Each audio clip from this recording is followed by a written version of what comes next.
बिस्मिल्लाहिर्रहमानिर्रहीम। अस्सलाम वालेकुम dear student, welcome to online classes lecture number 7 subject computer. Mohammad Wasif आपके साथ। बेटा आज का हमारा जो टॉपिक रहेगा वो वेरिएबल। जैसे कि आपको लास्ट लेक्चर के अंदर पता है हमने वेरिएबल को डिस्कस किया था, लेकिन उसमें हमारी कुछ चीज़ें रह गई थी।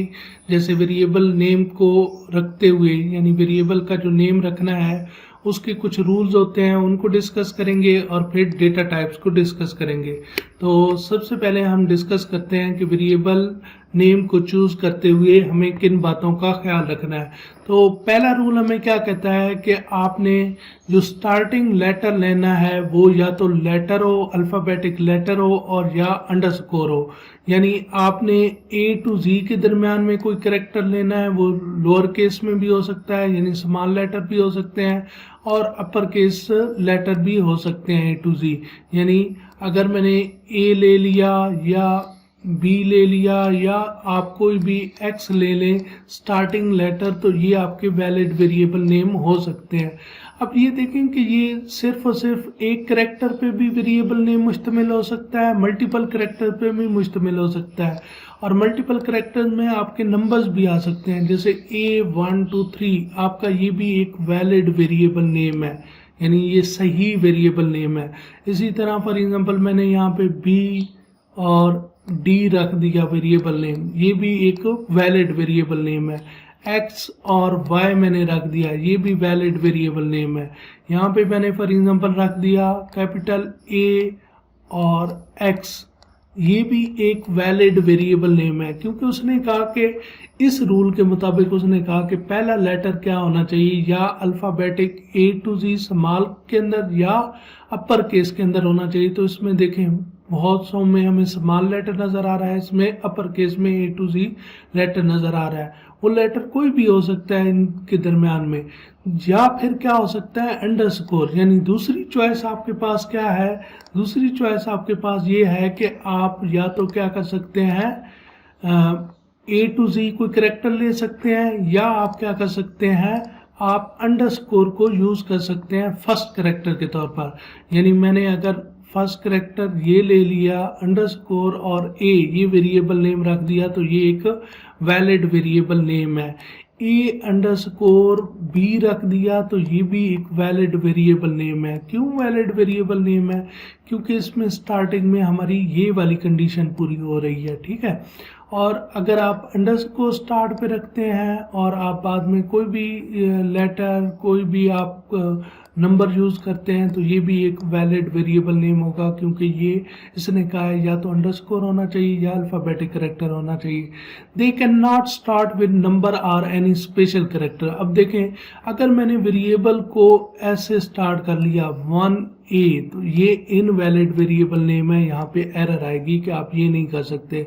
मैं कोई और नंबर ले लेता हूँ 9XY, तो ये भी इनवैलिड वेरिएबल नेम है।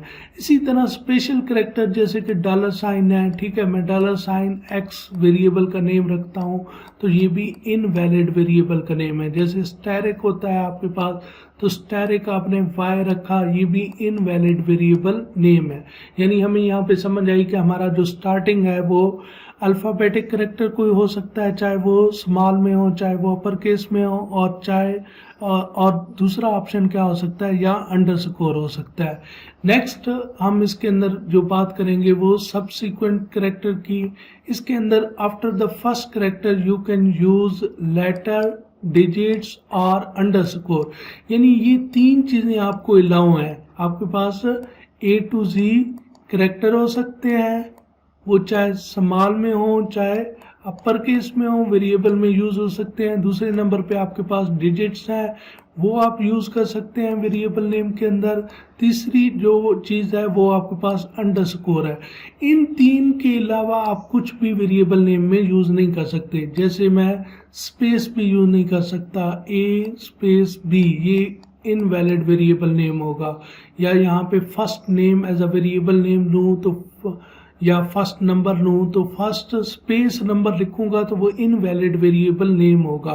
वैलिड वेरिएबल नेम क्या होगा कि दरमियान में या तो मैं अंडरस्कोर लगा दूं, या ऐसे हमें जब दो डिफरेंट नेम्स को इकट्ठा रखना होता है तो इसका एक तरीकाकार क्या होता है कि आप अंडरस्कोर दरमियान में डाल देते हैं, यानी ये एक सपोज करें कि ए का मतलब है फर्स्ट और दूसरा बी का मतलब है नंबर, तो मैं दरमियान में अंडरस्कोर डाल सकता हूँ फर्स्ट अंडरस्कोर नंबर।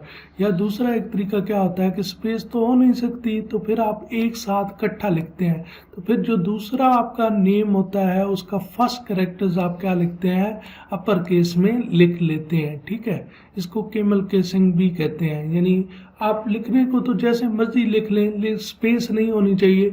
चाहे आप इसको कैपिटल में ना लिखें, यानी अपर केस लेटर में ना भी लिखें तो चल जाएगा, लेकिन जो एक प्रॉपर मेथड है तो वो आप ये यूज़ कर सकते हैं। अंडरस्कोर या इस तरीके से आप लिख सकते हैं, स्पेस आप इंसर्ट नहीं कर सकते, या कोई स्पेशल कैरेक्टर भी दरमियान में नहीं आ सकता।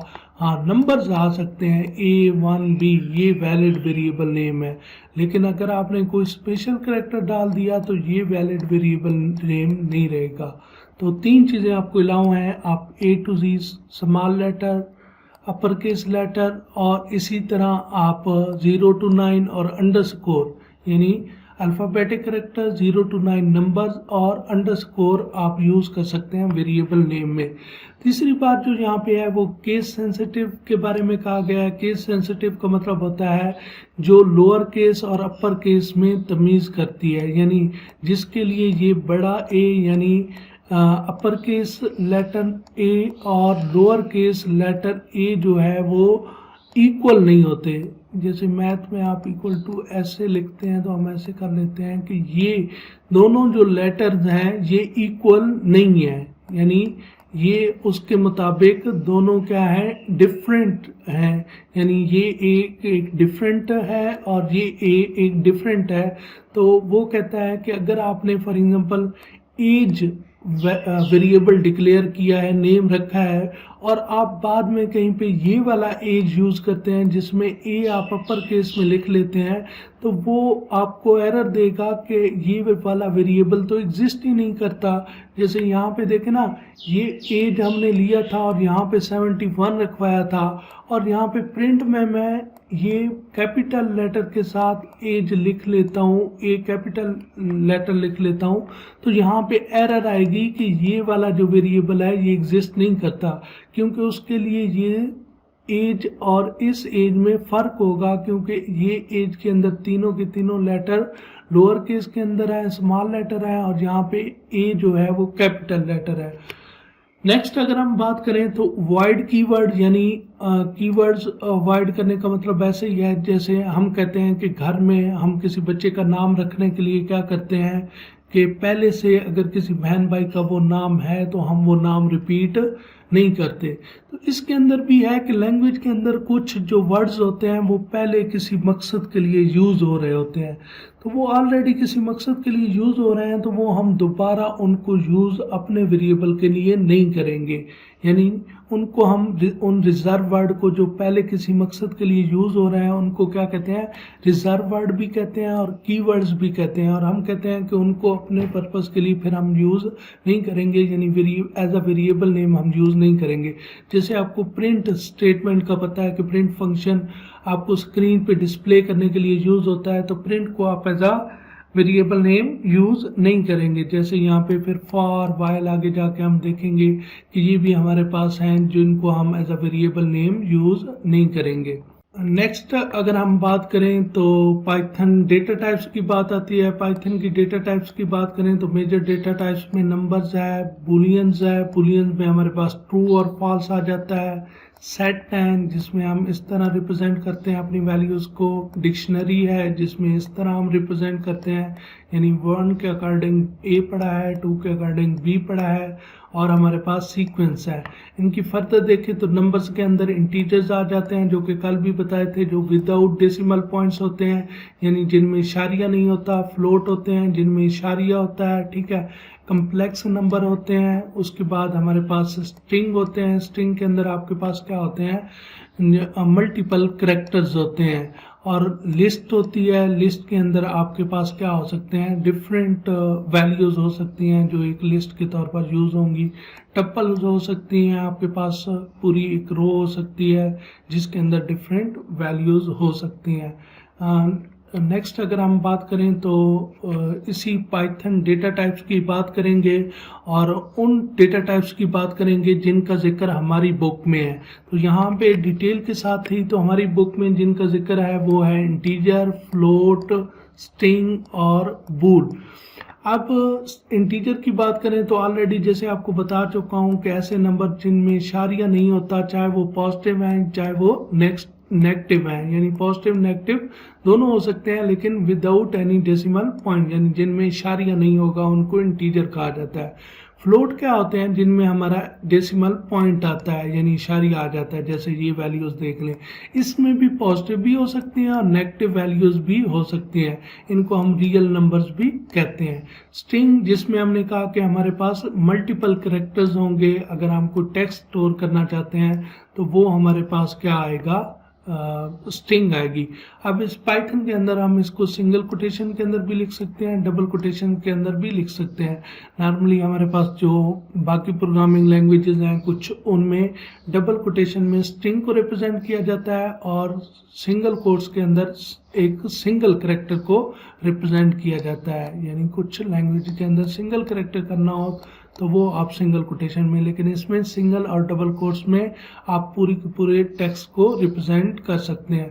उसमें लाजमी नहीं है कि अल्फ़ाबेटिक कैरेक्टर्स आएंगे, आपके स्पेशल कैरेक्टर भी आ सकते हैं, आपके नंबर्स भी आ सकते हैं इस स्ट्रिंग के अंदर। नेक्स्ट हमारे पास है बुलियन डेटा टाइप, जिसको हम बूल कहते हैं। यानी हम एज अ डेटा टाइप वहाँ पे क्या लिखेंगे? बूल को लिखेंगे। ये रिप्रेजेंट करता है ट्रू और फॉल्स को। ये आगे हमारी जब कंडीशनल स्टेटमेंट आएंगी तो वहाँ पे हमें बेहतर समझ आएगी कि ट्रू और फॉल्स को हम कैसे कंडीशनल स्टेटमेंट में यूज़ करते हैं और कैसे हम डिसाइड करते हैं कि कौन सी स्टेटमेंट एग्जीक्यूट होंगी और कौन सी स्टेटमेंट एग्जीक्यूट नहीं होंगी। जैसे हमारे यहाँ होता है कि कोई कंडीशन हम रख देते हैं कि ये कंडीशन अगर ट्रू होगी तो ये वाला काम होगा, अदरवाइज ये वाला काम नहीं होगा। तो हम बुलियन डेटा टाइप के अंदर ट्रू और फॉल्स को रिप्रेजेंट करते हैं। नेक्स्ट हम क्या करते हैं कि थोड़ा सा प्रैक्टिस कर लेते हैं कोई दो प्रोग्राम करके, ताकि आपको समझ आए कि वेरिएबल्स हम कैसे यूज़ करते हैं और ये मुख्तलिफ डेटा टाइप्स की वैल्यू हम कैसे वेरिएबल्स के अंदर स्टोर करते हैं और मैनिपुलेट